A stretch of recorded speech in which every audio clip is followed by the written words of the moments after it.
Har kuni televizor pul mukofotlari, har hafta maishiy texnika to'plamlariga ega bo'lish imkoniyati endi Mening yurtim telekanalining har bir tomoshabinida bor. 24-noyabrdan start olgan omadli tomoshabin mega aksiyasi davomida berilgan shartlarni to'liq bajarib, yuqori ball to'plagan muxlislarimiz qimmatbaho sovg'alarga ega bo'lishmoqda.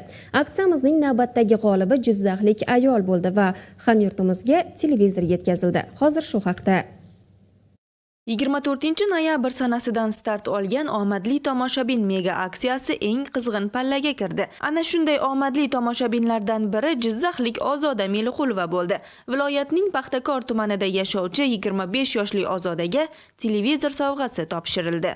Mening yurtim telekanalida olib borilayotgan omadli tomoshabin loyihasida qatnashdim va ishtirokchiga aylanib g'olib bo'ldim va televizor sohibiga aylandim. Mana ular topshirishdi. O'zi uy bekalari uchun mos o'yin deb o'ylayman. O'zi uyda turib bir hafta mobaynida o'ynadim. Shu unchalik qiyinchilik joyi yo'q, faqat shu sirli kelgan raqamlarni botga jo'natasiz va g'olib bo'lasiz. Aksiyada ishtirok etib, har kuni televizor, pul mukofotlari, har hafta maishiy texnika to'plamlariga ega bo'lishingiz mumkin. Bosh sovrin 50 million so'm bo'lgan mazkur aksiyada qatnashish mutlaqo bepul. G'oliblar har kuni jonli efirdagi Omon-omon dasturida e'lon qilinadi. Omadlilar qatoridan o'rin egallamoqchi bo'lsangiz, sizda hali imkon bor.